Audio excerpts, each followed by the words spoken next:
Il est exactement 18h sur les antennes de Chérif la télévision. Mesdames et messieurs, bonsoir. Merci de votre fidélité. Bienvenue dans cette nouvelle tranche de l'actualité.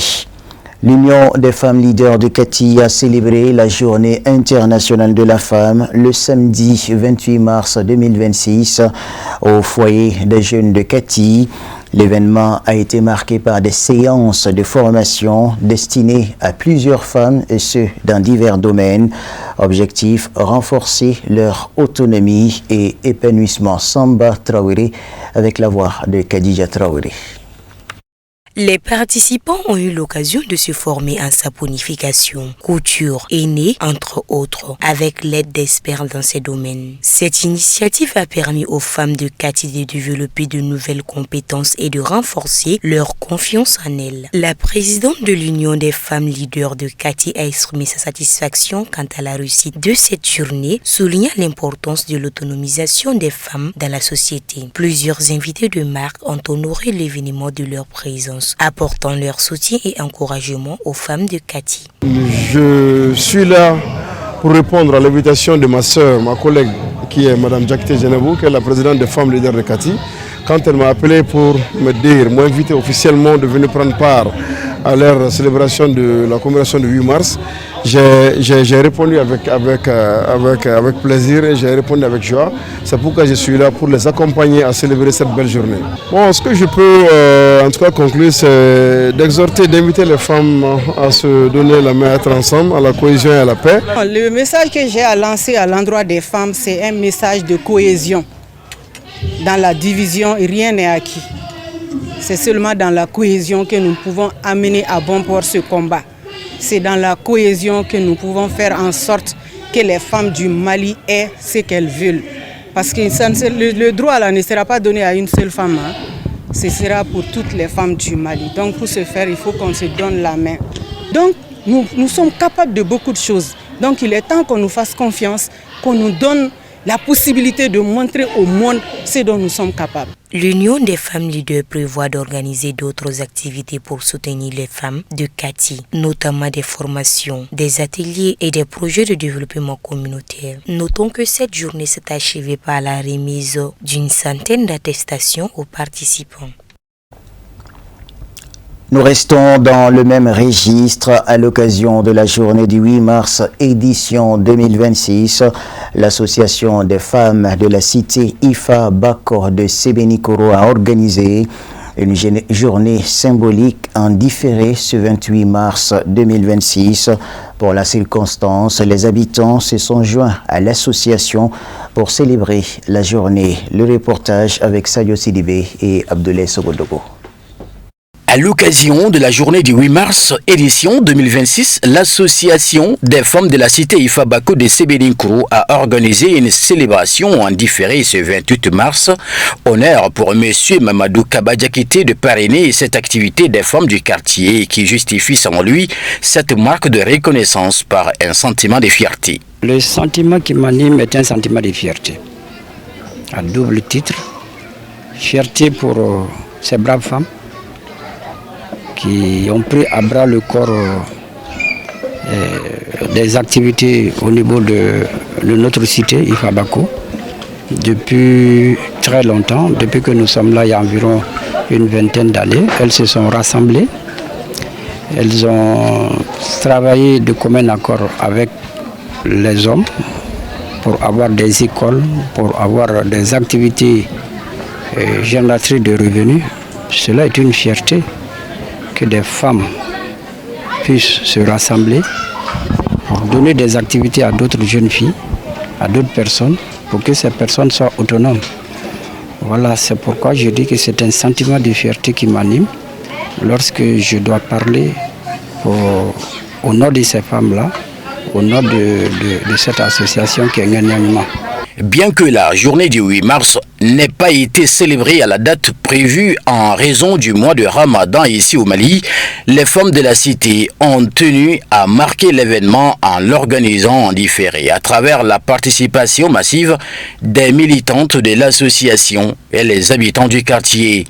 Cette célébration symbolique a été marquée par la présence des éléments de la police du 9e arrondissement et les sœurs des autres localités de Bamako. C'est 8 mars et nous on a choisi le 28 mars pour célébrer le 8 mars qui est la journée internationale de la femme. Donc il y a longtemps qu'on ne fête pas. Mais cette année on a choisi quand même de fêter le plus symboliquement possible avec les femmes de la cité Sibako et nos sœurs qui sont venues d'ailleurs et pour nous aider à célébrer cette journée. L'association même est créée depuis 2009. On a célébré une dizaine de fois. Bon, c'était arrêté pour des questions sécuritaires et beaucoup d'autres problèmes. Maintenant, aujourd'hui, alhamdulillah, les choses commencent à bouger et on a décidé de relancer nos activités. C'est pour cela qu'on a décidé de fêter cette année et cette journée de 8 mars. Notons que l'association des femmes de la cité Ifabako de Sebeninkro, qui existe depuis plusieurs années, respecte toujours ce rendez-vous annuel qui magnifie les braves femmes du monde entier. La cérémonie a pris fin par la prestation scénique d'une grande voix de la localité, suivie des témoignages et d'une photo des familles. L'actualité nationale à l'intérieur du pays à présent pour promouvoir la cohésion sociale et le vivre ensemble entre la population de Kadiolo. La jeunesse de la dite localité crée un regroupement dénommé Association Nyumanketon de Kadiolo. Son lancement officiel a regroupé plusieurs personnalités autour de M. Seydou Koulibaly, parrain d'honneur. C'était le vendredi 27 mars 2026 sur le terrain municipal de Kadiolo. Nos envoyés spéciaux Yacouba Goïta et Draman Malé. Créé le 21 février 2021, avec la réception de son récépissé la même année, l'association Nyumanketon de Kadiolo a mené plusieurs activités pour le développement harmonieux de la cité légendaire de Folona. Par cette cérémonie, elle lance officiellement ses activités ce vendredi 27 mars, couplé à un match de football. Cette association se fixe pour l'objectif majeur, la promotion du vivre ensemble entre la population de Kadiolo. Après l'accueil des officiels, plus particulièrement les parrains d'honneur de la dite association, Seydou Koulibaly et les mots de bienvenue des différents intervenants, les pères fondateurs ont pris la parole pour détailler les missions assignées au regroupement. Le chef du village, le représentant de l'état civil ainsi que la population de Folona, tous se disent satisfaits de la création de cette association. J'ai fait un appel aux jeunes de Kadiolo de venir nous joindre pour que nous puissions au moins s'évoluer ensemble. Et vraiment, je sais que cette association est là maintenant pour s'entraider, vu le but et l'importance de l'association. Je tiens vraiment à faire un appel aux jeunes de venir s'unir avec nous. Le président, la marraine, le parrain ainsi que le Chegal qui est là à mon côté, qui est mon jumeau, je lui remercie pour ses efforts qu'il fournissent au sein de l'association. Si nous voulons remercier telle association, vraiment on ne sait pas comment on commencer. L'association qui vient dans notre commune, leur objectif, c'est d'abord, sur leur affichement, on voit réunir la jeunesse. Ensuite, les sensibiliser, apporter leur soutien aux plus démunis. Vraiment, nous nous faisons remercier cette association. Le conseil qu'on peut donner, c'est de les motiver et de leur dire aussi que la mairie de Kadiolo, nous sommes là pour les assister aussi et ensuite apporter notre soutien en cas de besoin. Le parrain de la cérémonie, M. Seydou Koulibaly, après avoir salué la jeunesse pour cette vision, il les appelle autour de l'essentiel, à savoir l'entente et la cohésion sociale, et aux initiateurs de prendre en témoin l'assistance de l'importance de l'association Nyumanketon de Kadiolo. À l'époque, ce n'était pas facile. Cette association a été mise en place depuis, comme je l'ai dit, lors du premier passage. Et ça a été créé le 21 février 2021 à Kadiolo ici. Maintenant, probablement, nous avons 5 ans d'expérience en matière. Ici, nous sommes dans un milieu où vraiment il y a le facteur de cohésion sociale qui pèse beaucoup. Donc, on a jugé nécessaire vraiment de se réunir en quelques personnes et continuer jusqu'à ce que ça soit vraiment un bassin élargi aujourd'hui pour pouvoir s'insérer en toute matière, c'est-à-dire dans le domaine des festivités sociales. Tu as un événement chez toi et que tu te sens seul. Voilà, pour éviter ce côté d'isolement, on a jugé nécessaire de se réunir, de se regrouper afin d'accroître un chemin de généralité. Après une concertation au niveau de la base, nous souhaiterions s'ingérer, c'est-à-dire en matière d'éducation. Parce que vous pouvez le constater, nous avons touché pratiquement sur plusieurs domaines. Dorénavant, nous allons essayer de mener une activité éducative.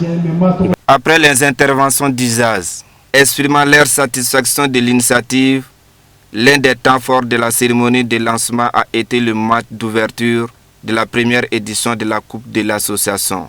Un match dans lequel l'équipe de l'Espoir Foot a pris le dessus sur celle de Ngolana par un score de 2-1. Sans transition, voyons ce qui constitue l'essentiel de l'actualité par-delà nos frontières, en bref et en images.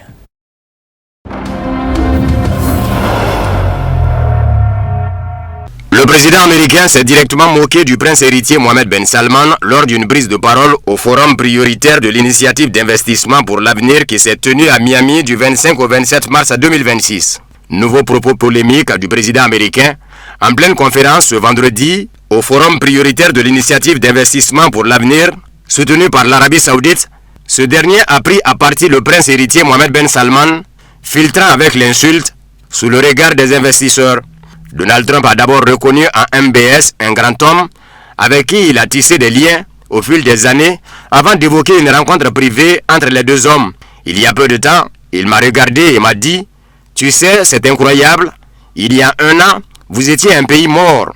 Maintenant, vous êtes le pays le plus important au monde. » Il ne pensait pas que ça allait arriver et il ne pensait pas qu'il devrait me lécher les bottes à rayer le président. Il pensait qu'il avait affaire à un autre président américain raté avec un pays en déclin, mais maintenant, il doit être gentil avec moi, dites-le lui, poursuit-il, alors que l'Arabie Saoudite demande aux États-Unis de maintenir l'offensive militaire contre Téhéran. Pourtant, la relation entre les deux hommes semblait être au beau fixe, comme en témoigne de somptueux dîner que le président américain avait organisé en novembre 2025 à l'occasion de la venue du prince héritier à Washington. Le sommet prioritaire de l'initiative d'investissement pour l'avenir s'est tenu à Miami du 25 au 27 mars 2026. Plusieurs organisations publiques et politiques italiennes ont apporté leur soutien à la campagne anti-guerre Pas de roi, la plus grande manifestation ayant eu lieu dans la capitale italienne, rapporte un correspondant de l'agence d'information russe TASS. Selon les forces de l'ordre, environ 25 000 personnes ont défilé dans le centre de Rome. Les organisateurs affirment que le nombre de participants était 10 fois supérieur. Les manifestants brandissaient des banderoles et scandaient des slogans tels que « Non à l'autoritarisme »,« Non aux guerres »,« Non au réarmement », non au génocide et non à la répression. On pouvait également voir des slogans anti-gouvernementaux et des inscriptions dénonçant divers dirigeants. L'action a reçu le soutien du parti politique Vert et de l'Alliance de gauche, ainsi que de Maurizio Landini, président de la Confédération générale italienne du travail. La marche a rassemblé des représentants de 700 associations, dont des groupes d'extrême gauche et des organisations de défense des minorités. Les manifestations Pas de roi ont vu le jour aux États-Unis en signe de protestation contre la politique du président américain Donald Trump. Le 28 mars a été déclaré journée internationale Pas de roi. Des manifestations ont eu lieu à Washington et dans plusieurs villes européennes, dont Londres, Paris et Madrid. Des manifestants se sont rassemblés le long de la route dans le prestigieux quartier de Kalorama qui abrite des dizaines de missions diplomatiques étrangères. Les participants au rassemblement brandissaient des banderoles sur lesquelles on pouvait lire « Pas de roi », arrêter Trump, sauver la démocratie, Trump est fou, supprimer le service américain d'immigration et des douanes, plus de guerre arbitraire. Nous sommes mécontents des agissements de l'administration qui violent nos droits et portent atteinte aux migrants. D'autres rassemblements sous le slogan Pas de roi ont lieu ou débuteront dans les prochaines heures à Washington et dans sa banlieue. Le Pentagone se prépare à d'éventuelles opérations terrestres américaines en Iran qui pourraient durer plusieurs semaines, rapporte le Washington Post. Selon ses sources, des milliers de soldats et de marines américains arrivent au Moyen-Orient pour ce qui pourrait constituer une nouvelle phase dangereuse du conflit si le président Donald Trump choisissait une escalade. La publication précise que les opérations terrestres potentielles ne constitueraient pas une invasion à grande échelle de l'Iran par les forces américaines. Il s'agirait plutôt de raids menés par une combinaison de forces spéciales et de troupes d'infanterie conventionnelles. Toujours selon les sources, les objectifs de ces opérations pourraient inclure notamment la prise de l'île iranienne de Karg ou la destruction d'armes dans les zones côtières proches du détroit d'Ormuz. L'une des sources a suggéré que la réalisation de ces tâches prendrait quelques mois. L'article souligne qu'il est encore incertain que Trump approuve les plans du Pentagone. La publication note qu'en cas d'opération terrestre, les forces américaines seront confrontées à un large éventail de menaces, notamment des drones et des missiles iraniens. La porte-parole de la Maison-Blanche, Caroline Leavitt, a déclaré en commentant le rapport qu'il incombe au Pentagone de prendre les dispositions nécessaires afin d'offrir au commandant en chef un maximum d'options. Cela ne signifie pas que le président a pris une décision, a-t-elle ajouté. Des frappes iraniennes font plus de 500 victimes parmi les soldats américains, selon le porte-parole de l'armée iranienne. Le porte-parole du quartier général central Khatam al-Anbiya d'Iran a rapporté que les attaques de représailles iraniennes ont fait de lourdes victimes parmi plus de 500 militaires américains. Nous avions déjà averti que l'armée américaine d'invasion, en raison de l'assaut décisif des forces armées de l'Iran et de la destruction de ses bases dans la région, avait fui et s'était caché à l'extérieur de ses bases, a déclaré le porte-parole iranien dans un communiqué publié le samedi 28 mars. Ces dernières heures, 2 de leurs cachettes ont été identifiées, la première abritant plus de 400 personnes et la seconde plus de 100 à Dubaï. Ces 2 cachettes ont été ciblées par des missiles de précision et des drones des vaillantes forces aérospatiales et navales du corps des gardiens de la révolution islamique, ce qui leur a infligé de très lourdes pertes, a-t-il ajouté. Selon le porte-parole, les ambulances transportent depuis des heures les commandants et soldats américains morts et blessés. Trump et les commandants de l'armée américaine doivent bien comprendre que la région se transformera en cimetière pour les soldats américains et qu'ils n'auront d'autre choix que de se soumettre à la volonté divine du peuple héroïque et des braves guerriers de l'islam, a averti le porte-parole. Le porte-parole du quartier général central iranien Khatam al-Anbiya a déclaré samedi toujours que parallèlement aux attaques contre les repères de commandants et de soldats américains à Dubaï, un entrepôt de Dubaï stockant des missiles anti-drones liés à l'Ukraine et destiné à soutenir l'armée américaine a été ciblé par une opération conjointe des forces aérospatiales et de la marine du corps des gardiens de la révolution islamique est détruit. Il a précisé que 21 Ukrainiens se trouvaient également sur les lieux. Le porte-parole a déclaré qu'il n'y avait aucune information concernant le sort de ces forces ukrainiennes présentes dans l'entrepôt qui ont vraisemblablement été tués.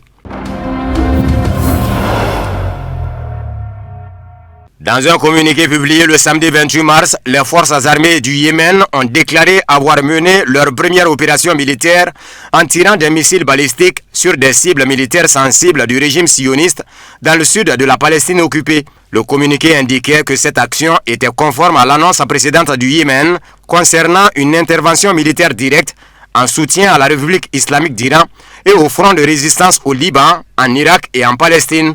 Les forces yéménites ont souligné que, compte tenu de l'escalade militaire en cours, des attaques contre les infrastructures et des crimes et meurtres perpétrés contre leurs frères au Liban, en Iran, en Irak et en Palestine, elles ont mené leur première opération militaire en tirant des missiles balistiques sur des cibles militaires sensibles du régime sioniste dans le sud de la Palestine occupée. Le général Yahya Saré, porte-parole des forces armées yéménites, a déclaré que cette opération coïncidait avec les actions héroïques de l'Iran et du Hezbollah au Liban et qu'elle avait atteint ses cibles avec succès grâce à Dieu.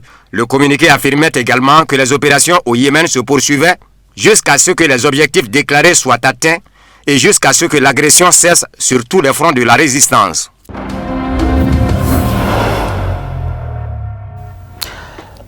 Voilà qui met fin à cette édition dominicale. Merci à vous de l'avoir suivi. Bonne suite de programme sur nos antennes.